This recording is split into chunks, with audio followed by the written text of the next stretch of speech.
Olá, meu amigo. Mais um café da manhã com o ecocardiografista. Hoje, então, a gente vai dar sequência àquela parte do exame normal. Nós finalizamos iniciando os cortes apicais. Então, vamos conversar um pouquinho agora sobre talvez um dos cortes mais importantes da ecocardiografia, que é o corte apical 4 câmaras. Nós sabemos que quando nós pensamos em incidências apicais, existem, na verdade, 4 cortes apicais. O apical 4 câmaras, o apical 2 câmaras, o apical 3 câmaras e o apical 5 câmaras. Vamos conversar devagarzinho sobre cada um desses cortes e para que eles vão servir inicialmente. Vamos começar pelo apical 4 câmaras. Como o nome diz, esse corte evidencia 4 cavidades: o átrio direito, o átrio esquerdo, o ventrículo direito e o ventrículo esquerdo. Nós sabemos que existem válvulas entre o átrio e o ventrículo. Entre o átrio esquerdo e o ventrículo esquerdo, a gente tem uma válvula bivalvulada ou bicúspide, que é a chamada válvula mitral. E entre o átrio direito e o ventrículo direito, nós temos uma válvula trivalvulada ou tricúspide, que é a chamada válvula tricúspide. Essas válvulas apresentam características diferentes. Eu preciso compreender um pouquinho essas diferenças. Lembre que começa a nível de implantação. Nós sabemos que a válvula mitral ela tem uma implantação mais alta do que a válvula tricúspide. E a válvula tricúspide, obrigatoriamente, tem uma implantação mais baixa, em direção à ponta do coração. Isso acontece porque existe uma região chamada septo atrioventricular. O septo atrioventricular ela gera um desalinhamento entre a válvula tricúspide e a válvula mitral. Outra coisa importante no apical 4 câmaras é a segmentação do ventrículo esquerdo. Quando eu tenho um apical 4 câmaras, eu estou visualizando duas paredes do ventrículo. A primeira parede é a parede septal inferior. Lembrem que agora o septo interventricular ele é dividido em dois. Eu posso chamar ele de septo anterior ou eu posso chamar de septo inferior. O septo anterior ele sempre vai ser visualizado na imagem quando você estiver vendo a aorta. Então, por exemplo, eu estou num corte longitudinal. Estou vendo a aorta? Aquele septo é o anterior. Isso é importante porque o septo anterior, tanto o seu componente basal, como o médio, como apical, é vascularizado pela artéria descendente anterior. Já o septo inferior, aquele que aparece no apical 4 câmaras, a região basal e a média desse septo é vascularizado pela artéria coronária direita. E apenas o componente apical do septo inferior é vascularizado pela artéria descendente anterior. Então, eu preciso olhar com muito cuidado essa parede quando eu suspeito, por exemplo, em uma lesão de coronária direita. A outra parede do outro lado é a parede conhecida como anterolateral. Essa parede também ela é muito importante porque ela é considerada uma parede irrigada por uma coronária mecânica. A gente sabe que a gente chama de coronária mecânica a descendente anterior e a circunflexa. Então, a parede anterolateral, segmento basal, médio e atrial, ela vai ser visualizada tanto no apical 4 como no apical 2 câmaras. E o cálculo de área e volume desse átrio será dado através da planimetria interna do átrio esquerdo. Da mesma maneira, quando eu quero avaliar o átrio direito, eu vou fazer a mesma coisa. Só que no átrio direito, a gente vai visualizar somente no apical 4 câmaras. Vamos contornar todo o interior do átrio direito e vamos observar o volume dele. Lembrando que o átrio direito deve sempre ser indexado, assim como o átrio esquerdo. Outra coisa importante, no apical 4 câmaras, eu já começo a observar também o comportamento da movimentação do anel valvar, seja mitral, seja tricúspide. Então, nesse momento, no apical 4 câmaras, eu já começo a observar. É uma coisa subjetiva. Eu olho inicialmente quanto que o anel mitral e o anel tricúspide se movimentam em direção à ponta. Nós sabemos que mais à frente, essa visualização dessa movimentação será quantitativa. A gente vai colocar a linha do M-mode na direção do anel mitral septal e a linha do M-Mode na direção do anel tricúspide lateral, para ver quanto ele se desloca em direção à ponta. Nós sabemos que é muito utilizado no dia a dia o cálculo do TAPSE, que é isso, M-Mode na direção do anel, para a gente identificar quanto que esse anel se desloca. Se esse deslocamento ultrapassar 17 milímetros, eu tenho certeza que a função do VD possivelmente está correta, a função sistólica está normal. Outra coisa, o apical 4 câmaras não deve ser utilizado para medir o engrossamento da parede do VD. Lembrem que quando você faz a medida do VD utilizando o apical 4 câmaras, a espessura da parede, você está utilizando uma resolução lateral, que é muito ruim o eco. Então eu preciso, sempre que eu tiver que medir alguma coisa, eu vou medir com o meu corte subcostal. Então se eu quiser medir o VD, a parede do VD, é com o subcostal que eu vou fazer, porque eu estou quase horizontalizando a minha parede lateral, para que eu possa medir a espessura da parede livre. Outra coisa, no apical 4 câmaras também, ele é o corte onde nós vamos começar o estudo da função diastólica. Então, nós vamos botar o volume de amostra à frente da válvula e vamos utilizar o Doppler pulsado.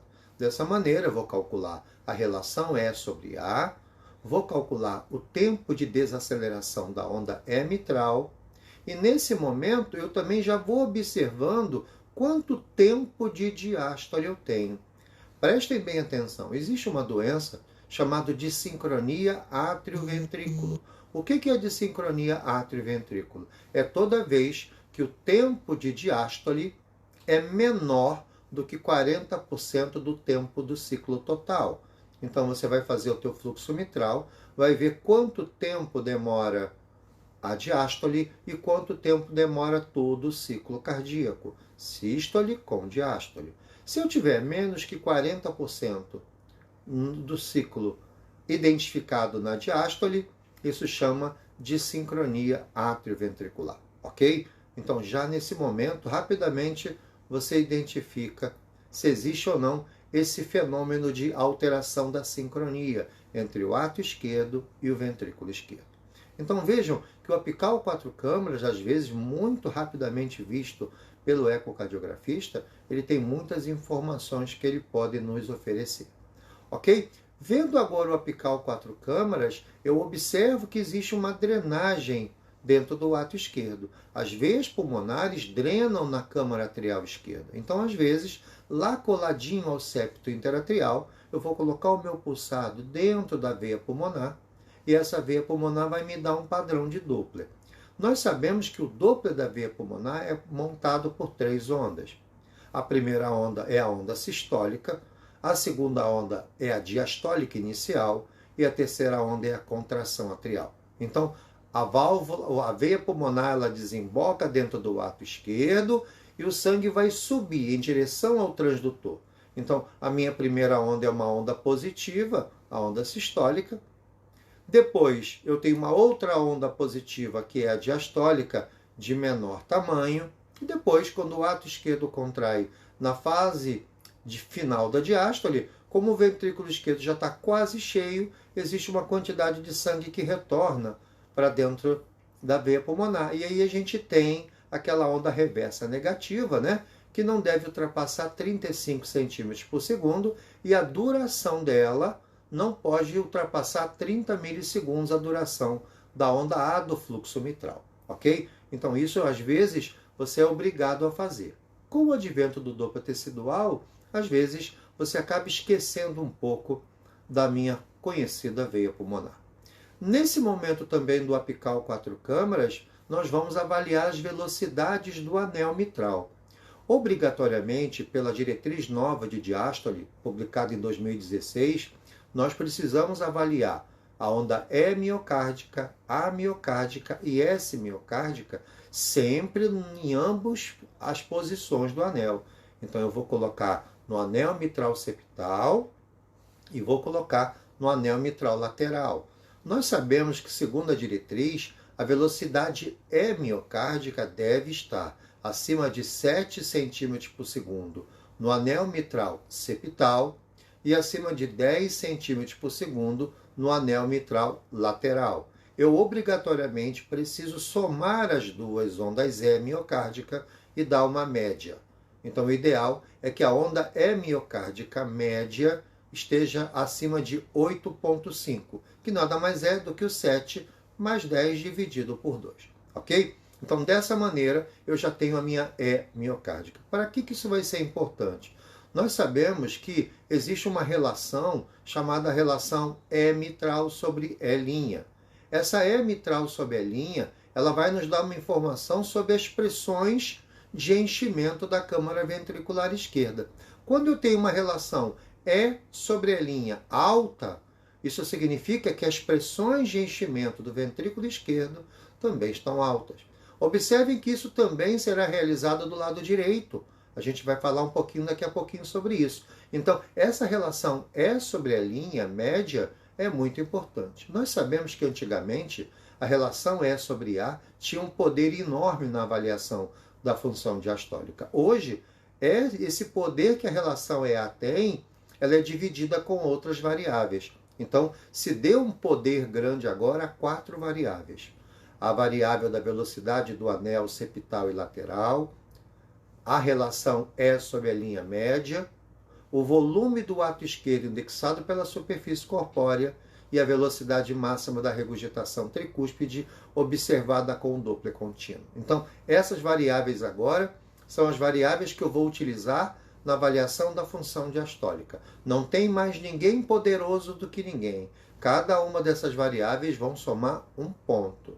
E aí, esse ponto somado é que vai te dizer se existe ou não disfunção diastólica, se as pressões da câmara atrial esquerda estão elevadas. Veja, da mesma maneira que você utilizou o anel mitral septal e anel mitral lateral para inferir a diástole, eu também vou fazer isso do lado direito. Isso é uma informação muito importante para o seu cardiologista. Então, lá no lado direito, quando você coloca o volume de amostra do Doppler tecidual no anel tricúspide lateral, a onda E miocárdica, ela obrigatoriamente precisa de velocidades acima de 7,8 centímetros por segundo.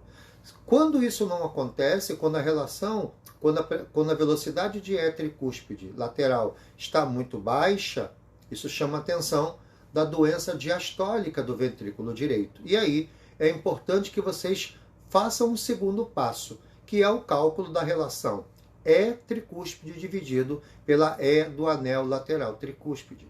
Essa relação foi identificada como pressões elevadas de enchimento do VD todas as vezes que essa relação ultrapassa 6.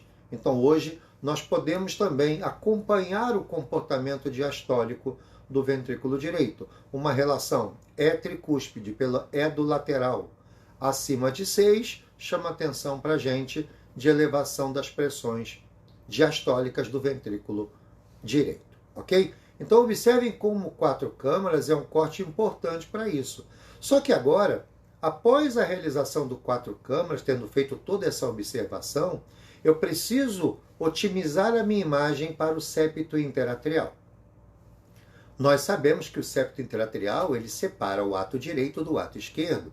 Não pode haver comunicação entre as câmaras. Da mesma maneira, quando eu olho para o septo interventricular, não pode haver comunicação entre os ventrículos. Se ali nós observarmos algum tipo de comunicação, eu preciso estudar isso também, tanto do ponto de vista anatômico como funcional. Ok? Então, tendo feito o apical 4, agora, com o meu transdutor, eu vou fazer um giro anti-horário, em torno de 10 a 15 graus. Quando eu faço esse giro anti-horário, agora vai aparecer na minha imagem o mesmo apical que eu tinha, somente agora eu não vejo mais o AD e não vejo mais o VD. Dessa maneira, eu encontro o apical chamado 2 câmaras, que é um dos apicais mais importantes. Por quê? Porque as paredes do ventrículo esquerdo, que esse corte visualiza, é a parede inferior, que aparece à sua esquerda da tela, e a parede anterior, que aparece à direita da tela. Nós sabemos que a parede anterior, ela sim é a verdadeira parede mecânica. Por isso que a gente diz que a coronária esquerda, a descendente anterior, é a coronária mecânica, porque ela vasculariza essa região. A gente sabe que quando essa parede anterior tem problemas de contratilidade, de espessura sistólica, isso faz com que haja uma perda do componente sistólico. Nós sabemos que quando eu tenho, por exemplo, um score contrato segmentar acima de 1,7, eu tenho mais de 20% do ventrículo esquerdo comprometido pela doença isquêmica. E como é que vai ser feito isso? Eu vou avaliar cada um dos meus 17 segmentos e vou dar 1 ponto, 2 pontos, 3 pontos ou 4 pontos para cada um dos segmentos. 1 ponto é quando ele contrai normalmente, ou seja, espessa mais do que 30% durante a fase sistólica. 2 pontos é quando eu estou com segmento hipocinético. 3 pontos acinético e 4 pontos é quando você vê uma discinesia. Aqueles segmentos que podem formar um aneurisma, a gente considera 5 pontos. Então, você vai avaliar isso em cada um dos 17 segmentos e vai somar tudo. Quando você somar tudo, o que vai acontecer? Somou tudo, eu agora tenho um score. Essa soma deve ser dividida por 17, para que eu tenha o valor do score contrátil segmentar. Esse score ele é muito importante, porque ele vai te dizer o grau possível de disfunção do ventrículo. Então, por exemplo, nós sabemos que se todo mundo contrair bem, eu tenho um pontinho para todo mundo. 1 vezes 17, 17. Dividido por 17, 1. Então, o score contrátil normal de um ventrículo esquerdo eficiente do ponto de vista sistólico é 1. A partir do momento que você vai encontrando segmentos hipocinéticos, o meu numerador vai aumentando. E aí, o meu score contrátil vai aumentar. E lembrem que acima de 1,1 e menos de 1,5, a gente considera esse ventrículo com uma leve disfunção do ponto de vista sistólico. Quando eu ultrapasso 1,5 e vou até 2, eu já começo a definir esse ventrículo esquerdo como uma disfunção sistólica moderada. E acima de 2, a gente considera esse ventrículo com um grau de disfunção sistólica importante. Mas lembra, o score contrátil segmentar ele não é para ser feito isolado. Obrigatoriamente, tanto a Sociedade Americana de Ecocardiografia quanto o Departamento de Imagem Cardiovascular nos orienta que a identificação do comportamento global de eficiência sistólica é feito através da fração de ejeção pela técnica de Simpson, ok? Hoje nós estamos agregando também o Doppler tecidual nessa identificação e agora, mais recentemente, estamos utilizando o valor de strain longitudinal global, também para identificar a eficiência do ventrículo esquerdo. Mas lembra, quando a gente pensa em eficiência mecânica do ventrículo esquerdo, as variáveis obtidas pela técnica do speckle tracking são muito importantes. Nós sabemos que nós temos 3 deformações em eixos ortogonais, uma deformação longitudinal, uma deformação radial e uma deformação circunferencial. Também temos as rotações, a rotação dos segmentos basais do ventrículo e a rotação dos segmentos apicais do ventrículo. Com a minha rotação basal e a minha rotação apical, a gente pode calcular o twist, que nada mais é do que a rotação apical menos a rotação basal. Dessa maneira, eu tenho uma variável de grande importância, que é o twist. Mas prestem atenção, eu não posso parar no twist. Quando eu estiver fazendo o meu strain, eu não posso parar no twist. Por quê, gente? Vamos imaginar o seguinte, você pega uma toalha para tomar banho e a sua toalha acaba caindo dentro do boxe. Se eu tiver que espremer uma toalha de rosto, eu vou espremer muito menos do que quando eu espremo uma toalha de banho. É assim que acontece com o ventrículo esquerdo. Quando eu acabo de calcular o meu twist, eu obrigatoriamente preciso identificar o comprimento longitudinal que o meu ventrículo tem. É como se fosse o tamanho da minha toalha em pé, na vertical. Se eu tenho uma toalha muito comprida, reparem, você vai ter que torcer muitas vezes para tirar a água dela. Então, o ventrículo esquerdo com um comprimento longitudinal menor, ele favorece a função ventricular sistólica. E aí nós sabemos, quando você pega o twist e divide pelo comprimento longitudinal do ventrículo esquerdo, obtido pelo corte apical 4 câmaras, agora sim, você vai ter a variável mecânica mais importante para a avaliação da eficiência do ventrículo, que é a torção ventricular, ok? Então a torção nada mais é do que o twist dividido pelo comprimento longitudinal. E lembrando, o twist é uma variável facilmente identificada usando o quê? A rotação basal e a rotação apical, que são obtidos através da técnica do speckle tracking, utilizando os cortes de eixo curto. Então, o corte de eixo curto a nível da mitral vai me dar a rotação basal, e o corte de eixo curto de segmentos apicais vai me dar a rotação apical, ok? Então, vejam como esses cortes são importantes para que você possa oferecer essas informações ao seu cardiologista. Ok? Então, já voltando agora ao apical duas câmaras, lembrar que o apical duas câmaras ele tem um comportamento também mecânico. A parede anterior é muito importante. Nós sabemos que essa parede anterior nem sempre ela é bem visualizada. E às vezes você precisa ajustar um pouco o seu equipamento para que você possa visualizar melhor essa parede. A gente às vezes vê o residente, né, o ecocardiografista que está começando, ele está com um ângulo de setor na imagem muito grande.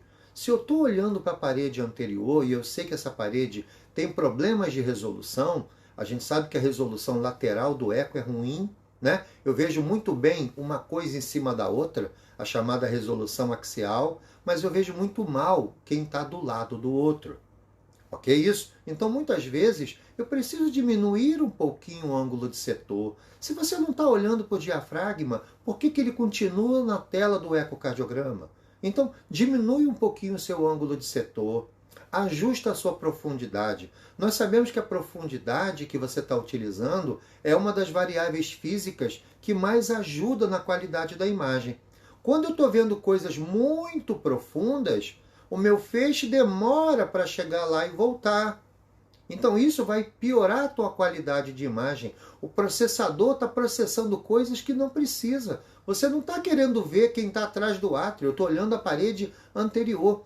Então você precisa ajustar a sua profundidade e diminuir o seu ângulo de setor, porque essas ações vão fazer com que melhore o teu frame. Melhora a tua qualidade da imagem, uma vez que você otimizou a resolução chamada espacial, que nada mais é do que a soma de todas as resoluções. Resolução axial, resolução lateral, resolução temporal. Ok? Então eu preciso olhar para a parede com cuidado. Então eu preciso muitas vezes ajustar a imagem para que eu possa ter uma visualização melhor. Então, nesse apical 4 câmaras, que migrou agora para o apical 2, eu já olho a parede inferior, lembrando que a parede inferior, o seu componente basal, médio apical, é vascularizado pela artéria coronária direita, que todo mundo lembra é a coronária elétrica. Doenças, infarto da parede inferior podem complicar com bloqueios. Então eu tenho que lembrar disso. O paciente chegou para você, vai fazer um ecocardiograma no seu laboratório, e você identificou a presença de uma bradicardia, você tem que estar atento em relação à possibilidade de uma lesão da coronária elétrica. Ok isso? Então, o segmento basal, médio e apical da parede inferior, vascularizado pela artéria coronária direita.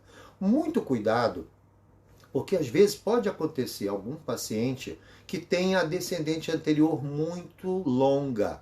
Às vezes, quando a minha descendente anterior é muito longa, ela pode pegar o componente apical da parede inferior e pode pegar o componente apical da parede inferolateral.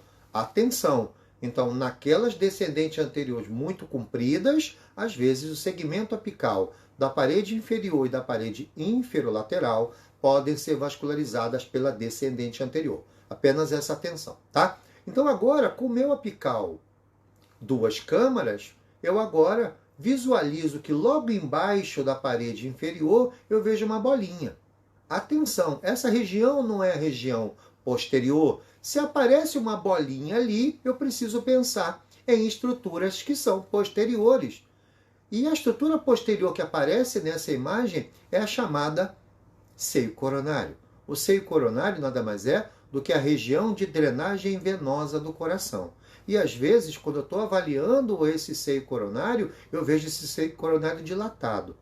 Muito cuidado, que quando a gente identifica uma dilatação do seio coronário, a primeira coisa que o colega pensa é a persistência da veia cava superior esquerda. Cuidado, não são somente alterações congênitas que vão gerar dilatação do seio coronário. Se você pegar um paciente com insuficiência cardíaca grave, você vai identificar que o seio coronário dilata. Existem outras doenças, como a comunicação interatrial do tipo seio coronário, que também dilata o seio coronário. Então, cuidado com esse bate-papo de que todas as vezes que o seio coronário dilatou, a persistência da veia cava superior existe. Eu preciso realizar os cortes adequados para observar que realmente existe uma veia que se apresenta verticalizada no supraesternal e essa veia drena sangue venoso mapeado em azul para o seio coronário. Se eu não identificar isso, como é que eu vou dizer que o seio coronário está dilatado pela persistência da veia cava superior esquerda? Então, cuidado com esses conceitos pré-determinados. Ok isso? Outra coisa importante, agora com a apical 2 câmaras, eu vou continuar girando o anti-horário, mais 10, 15 graus, e agora eu vou obter o corte apical longitudinal, também conhecido como apical 3 câmaras. Olha o nome, ele ganhou mais uma câmara, ele continua com o ato esquerdo, ventrículo esquerdo, agora ele tem a aorta. Veja, nesse corte, ele é um corte muito bom para você avaliar lesões da válvula aórtica. Ele tem o mesmo poder, muitas vezes, do que o apical 5 câmaras. Ele é um corte que você vai estar vendo a parede septal anterior, porque eu estou vendo a aorta, né? E estou vendo a parede inferolateral. O corte longitudinal nada mais é do que uma visão do longitudinal verticalizada.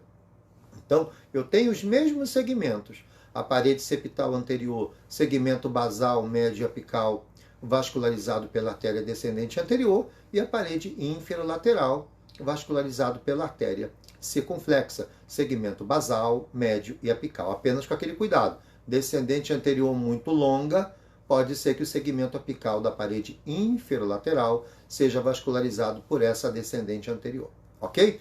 Vejam, com esse apical 3 câmaras, eu já começo também a observar a movimentação das válvulas aórticas. Nós sabemos que uma válvula aórtica normal, a movimentação das válvulas em visões apicais devem fazer com que as válvulas, ao se abrir, elas ficam paralelas à parede da aorta. Então, se eu estou olhando para a válvula aórtica e ela está ficando, quando a válvula abre, ficando paralelo à parede da aorta, beleza. Essa válvula, com certeza, ela é uma válvula trivalvulada e não apresenta nenhuma doença que possa estar restringindo o movimento, como uma válvula aórtica bivalvulada, uma estenose valvar aórtica. A partir do momento que já nessa incidência você visualiza que quando a válvula aórtica abre, que as suas válvulas abrem e vocês veem tipo uma concha, isso sugere, inicialmente, não havendo muito cálcio, que essa válvula possivelmente é uma válvula que somente tem 2 válvulas. Nós sabemos que a válvula bivalvulada ela pode se apresentar de 2 maneiras. Eu posso ter uma grande válvula anterior e uma válvula posterior. Ou eu posso ter 2 válvulas, a esquerda e a direita. Quando eu tenho uma válvula aórtica bivalvulada que se movimenta na sístole como se fosse uma boca, eu já sei que a parte anterior da válvula é a válvula direita. Só que agora ela é bivalvulada só, então eu não chamo mais ela de direita, eu vou chamar ela de anterior.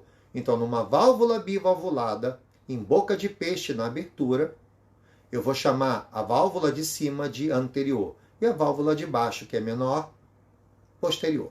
Porém, quando você olha agora a válvula aórtica abrindo e ela abre em uma concha vertical, eu agora já sei que a apresentação não é mais uma válvula anterior e outra posterior. Agora eu tenho uma válvula esquerda e uma válvula direita. Isso é importante porque se nós tivermos alterações anatômicas dessas válvulas, eu preciso descrever isso na minha imagem. Então vejam como já no apical 3 câmaras eu já começo a conversar um pouquinho até sobre a anatomia da válvula aórtica. Outra coisa importante, No apical 3 câmaras, eu já observo também a minha válvula mitral, a movimentação de abertura, a movimentação de fechamento. Se for possível, se eu tiver uma qualidade boa de imagem, já dá uma olhadinha nos papilares, se você identifica a inserção em ambas as válvulas. Isso tudo são informações que você obrigatoriamente precisa fazer, porque se você não fizer, você pode não ter tempo de fazer novamente. Ok isso? Então agora, com o apical 3 câmaras finalizado, eu vou para o apical 5 câmaras. Veja, o apical 5 câmaras, ele obrigatoriamente deve ser visto a partir do apical 4. Então eu estou lá, eu volto para o meu apical 4 câmaras, lembrando que o posicionamento do transdutor é o transdutor na região do apex cordis, coloco a linha, coloco o meu marcador da sonda em direção ao ombro esquerdo do nosso paciente. Localizei lá o meu apical 4 bonito, que vocês já fazem até melhor do que eu. Eu agora vou girar 15 graus para a direita. Quando eu rodo para a direita 15 graus, vocês vão observar que aparece agora a minha válvula aórtica. Então agora eu tenho ato direito, ventrículo direito, ato esquerdo, ventrículo esquerdo, e a minha aorta agora aparece. A minha válvula aórtica se movimentando durante a sístole, na abertura, e fechando durante a diástole. Esse corte é um corte muito importante, principalmente quando você estiver estudando as lesões de válvula aórtica, seja uma insuficiência valvar, seja uma estenose. Então nós sabemos que a insuficiência aórtica vai acontecer durante o uso do mapeamento colorido. Você mapeou com o colo, você vai ver um fluxo vermelho subindo em direção ao ventrículo esquerdo. E esse sangue que vai da aorta para o ventrículo em vermelho, já nessa etapa você já começa a identificar algumas características que podem te ajudar a definir o grau. Nós sabemos que quando essa regurgitação ela fica muito próxima à via de saída, significa que essa regurgitação aórtica possivelmente é leve. Quando essa regurgitação aórtica, quando esse mapeamento em vermelho, colorido, começa a chegar próximo da válvula mitral, eu já começo a identificar essa regurgitação aórtica como moderada. E quando essa regurgitação ultrapassa os papilares, podendo chegar até a ponta do ventrículo, eu já sei que essa regurgitação aórtica é importante. Mas lembrem, isso são inferências. Nós sabemos que hoje, quando eu vou quantificar a minha regurgitação aórtica, eu preciso lançar a mão das variáveis. O PHT da IAO, o estudo da aorta descendente procurando o reverso holodiastólico. Ok? Então existem várias ferramentas que obrigatoriamente serão usadas para que você possa identificar com acurácia o grau de regurgitação aórtica. Da mesma maneira, nesse apical 5 câmaras, eu estou com um ângulo Doppler muito bom para avaliar o gradiente que passa através da válvula. Então eu vou usar o Doppler contínuo para identificar o grau de estenose aórtica que eu tenho. Lembrando que o grau de estenose aórtica não será dada somente pelo gradiente. Cuidado que existem situações que podem superestimar o seu gradiente. Por exemplo, um paciente com dupla lesão aórtica. Se eu tenho uma regurgitação aórtica moderada, eu já sei que durante a sístole eu vou ter um fluxo muito maior passando pela válvula. Isso vai aumentar o gradiente, porque o tempo de sístole é o mesmo, 1/3 do ciclo. Então, cuidado, a regurgitação aórtica moderada ou grave, ela acaba superestimando os gradientes, fazendo com que você diagnostique uma estenose grave onde não existe. Então, eu preciso olhar com muito cuidado. Nunca nós devemos deixar de calcular a área valvar aórtica utilizando a equação de continuidade. E lembrando que a própria equação de continuidade também tem problemas. Às vezes, eu vou precisar migrar para uma outra ferramenta para calcular a área da válvula aórtica. Ok? Então, nesse apical 5 câmaras, eu já dou uma olhadinha para o tamanho do ventrículo direito, para o ventrículo esquerdo, olho, faço uma avaliação, faço um inventário de cavidade para ver se o VD está se movimentando bem, se o anel se movimenta bem no apical 5 câmaras também.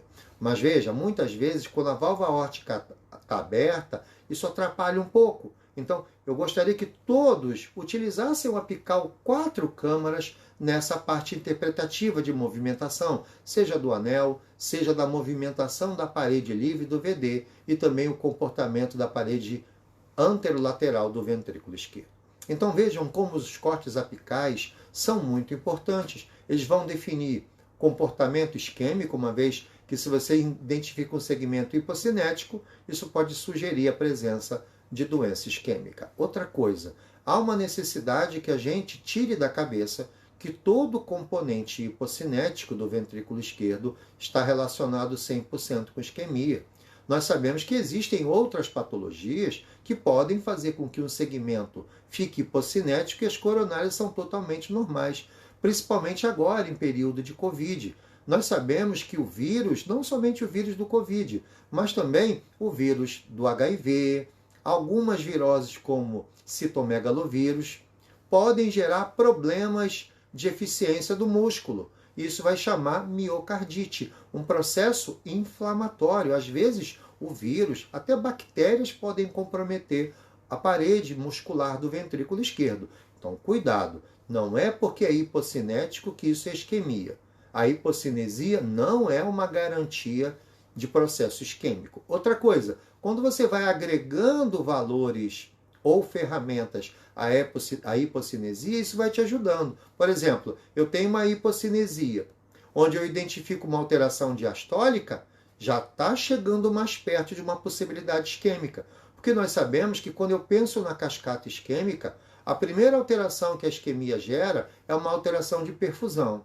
A segunda é uma alteração metabólica. E a terceira é uma alteração diastólica. A alteração diastólica ela precede as alterações contráteis regionais. Então, se eu tenho uma alteração contrátil regional agregado a uma alteração diastólica, já aumenta a minha chance disso ser isquemia. Mas cuidado, não é somente isso. Eu ainda preciso observar outras coisas. Nós sabemos que a Sociedade Americana de Ecocardiografia, e também foi publicado no livro 8 do professor Feigenbaum, a gente já está agregando agora o strain sistólico na cascata isquêmica.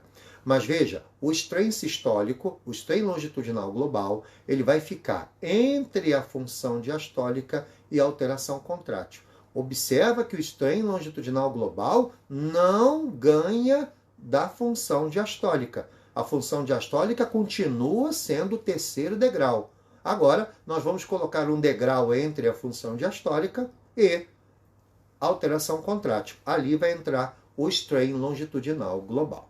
Ok isso? Então, ninguém ainda tirou o poder da função diastólica. Quando eu tenho uma disfunção diastólica associada com alterações contráteis, isso acende a minha luzinha amarela da possibilidade dessa hipocinesia ser de isquemia. Ok, amigos? Então, com esse bate-papo a gente finaliza hoje o nosso café da manhã e amanhã a gente vai começar a falar um pouquinho sobre o corte subcostal, que é um corte que a gente utiliza muito, principalmente quando a gente estuda a categoria pediátrica.